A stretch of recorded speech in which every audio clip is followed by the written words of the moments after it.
Hey, moi c'est Nice et je suis ravie de vous accueillir pour ce troisième et dernier numéro de ma saga Préparons Halloween. Aujourd'hui, on va s'intéresser au cas particulier de la sorcière, qui fait quand même partie des fondements du mythe d'Halloween, hein. Il n'y a pas de bon Halloween sans sorcière, on est d'accord. Et en fait, si vous le savez ou si vous le savez pas, c'est pas grave, j'ai énormément de mangas qui nous parlent de magie, qui ont un personnage principal qui est une sorcière, etc. etc. Donc pour faire cette sélection, je me suis mis un petit challenge en plus. Je me suis dit que le titre ne devait ni contenir le mot sorcière, ni contenir le nom d'un artefact, par exemple un grimoire, ce genre de petites barrières. Voilà, donc du coup, je vais pas tomber dans les recommandations évidentes. Bien évidemment, vous pouvez y aller, hein. Tout ce qui contient sorcière, ce sera parfait pour Halloween. On est d'accord? Et aujourd'hui, je vais m'attacher à vous présenter 3 œuvres qui nous parlent de magie, qui nous parlent de sorcière, sans que ce soit évident.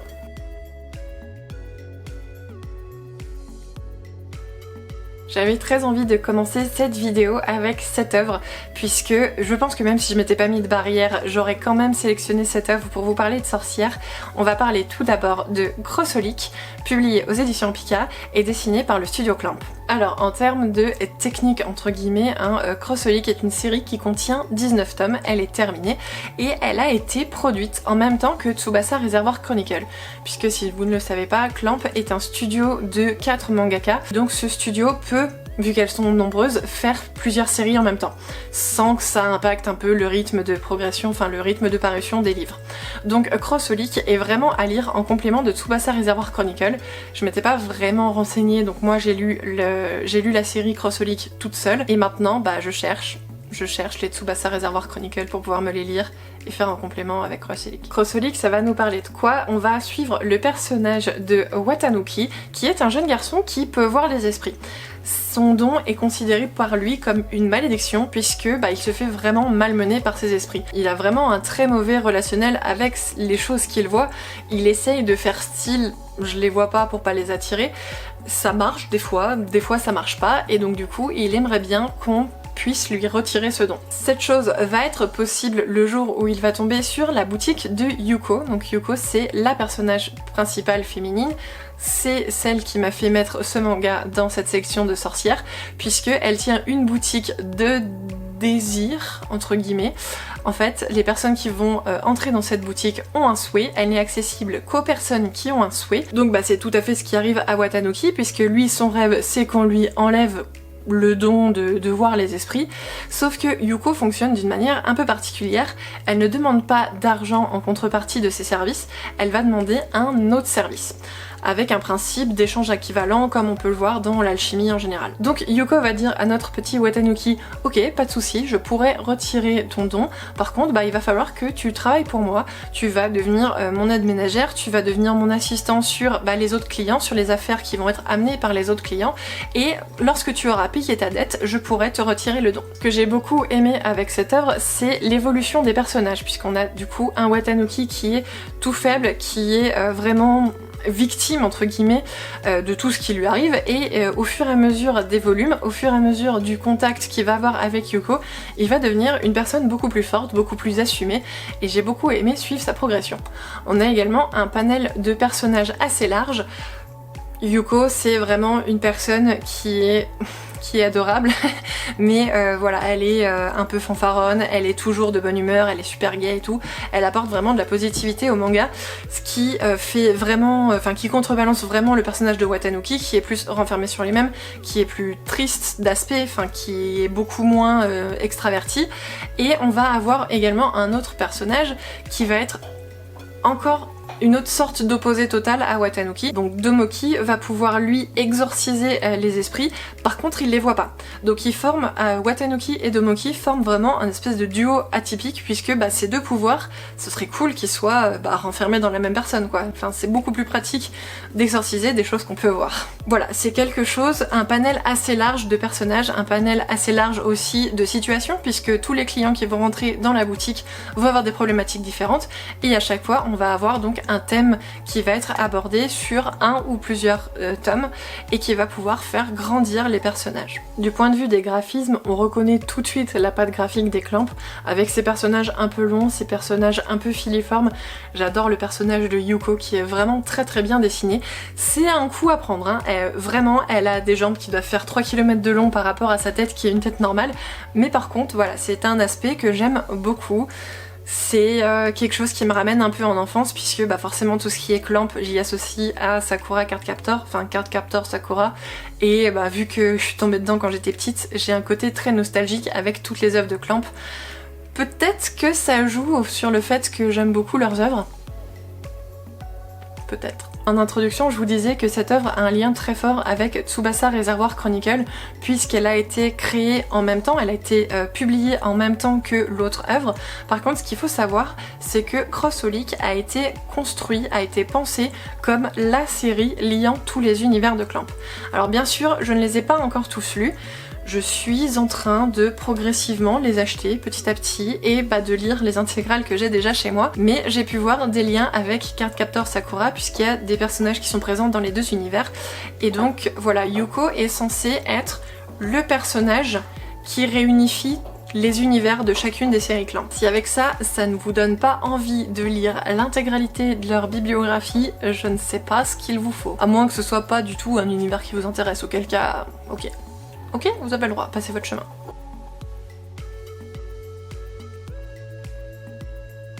La deuxième série que je vais vous présenter a été un véritable coup de cœur lorsque je l'ai lu. J'ai dû les acheter en 2019 et les lire dans la foulée. Mais waouh, je me suis pris une vraie claque en les lisant, tant par le style graphique que par l'histoire, que par les thèmes abordés de façon générale, et je trouve ça dommage parce que c'est une œuvre que je ne vois pas beaucoup passer, c'est une auteure que je ne vois pas beaucoup passer, et j'avais envie de vous faire un petit coup de projecteur du coup sur la série Le Monde de Ran, publié aux éditions Black Box et produit par Aki Irie, si je le dis bien. Donc là, je vous présente le tome 1, par contre ce qu'il faut savoir c'est qu'il y a eu 2 éditions de Black Box, donc moi j'ai acheté un lot qui contenait un mélange des 2 éditions, donc j'ai le tome 1 et le tome 2 en violet foncé, et par contre bah, j'ai le tome 3 et plus, donc c'est une série finie en 7 tomes, donc j'ai les tomes 3 à 7 en violet rose quoi, voilà. Comme son nom l'indique, Le Monde de Ran va s'attacher à nous présenter l'univers dans lequel grandit la petite Ran qui a 10 ans, et elle vit dans une famille un peu particulière. Ce monde est complètement contemporain au nôtre, hein, c'est le nôtre, sauf qu'il y a quelques ajouts, c'est ce qu'on appelle dans le jargon de la light fantasy, un peu comme Harry Potter par exemple, et donc elle vit dans une famille de sorciers. Chacun des membres de sa famille a un pouvoir, par exemple son père peut se transformer en corbeau, son frère en loup, sa mère est capable de déclencher les forces de la nature, et quant à elle, elle a besoin d'un artefact, puisque lorsqu'elle chausse ses chaussures, elle peut grandir à volonté. Donc elle passe de son corps de petite fille de 10 ans à une jeune fille de 17-18 ans par là.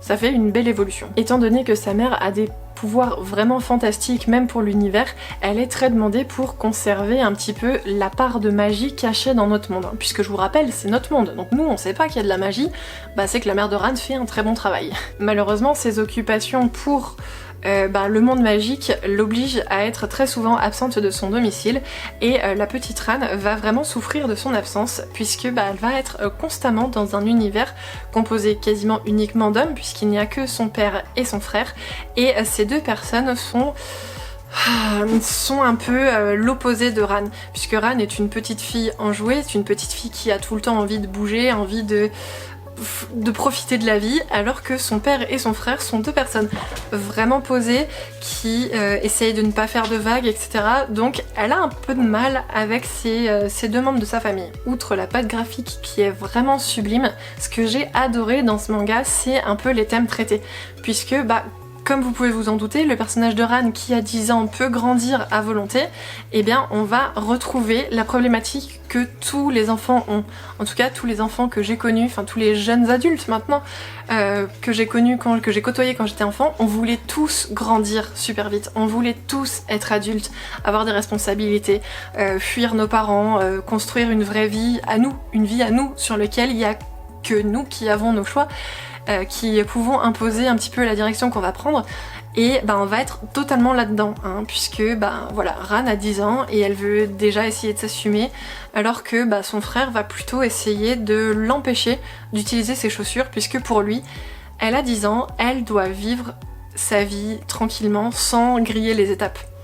Ce que nous on a été obligés de faire quoi. À côté de ça, forcément Ran arrive quand même à reprendre ses chaussures et à les chausser, et bien elle va être confrontée à tout plein de problématiques qu'elle ne peut pas anticiper, des problématiques qui ne sont pas de son âge. Par exemple, vu qu'elle a un corps assez séduisant, elle attire beaucoup le regard des garçons. Et quand t'as 10 ans, tu sais pas spécialement quoi répondre à ce genre de choses, quoi. Tu sais pas comment réagir, tu sais pas que mettre un décolleté super échancré, ça va forcément attirer un regard sensuel sur toi, on va dire. Et voilà, on va être en plein dans les problématiques de grandir trop vite, de ne pas forcément connaître tous les codes qui sont inhérents à l'âge qu'on projette. Alors au départ, on va être sur un récit un peu tranche de vie, on va nous présenter un peu chacun des personnages, on va nous présenter Ran dans son monde, dans son évolution actuelle, et au fur et à mesure, pour que ça devienne intéressant et pour que ça mérite d'avoir 7 tomes, on va avoir quand même une histoire qui va s'enclencher, qui va se mettre en place, et qui va prendre le dessus.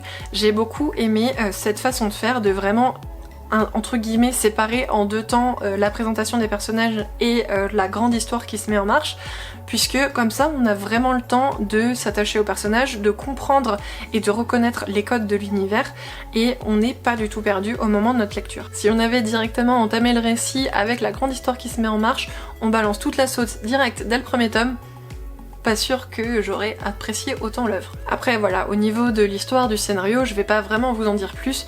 Déjà de 1 parce que ça fait 2 ans que je les ai lus et que j'en ai pas forcément des souvenirs très précis. Par contre je me rappelle que c'était un véritable coup de cœur à la lecture. Et de 2 parce que si je n'avais pas une palle énorme, je me relirais bien cette série. Donc plus je l'oublie et plus je pourrais la redécouvrir.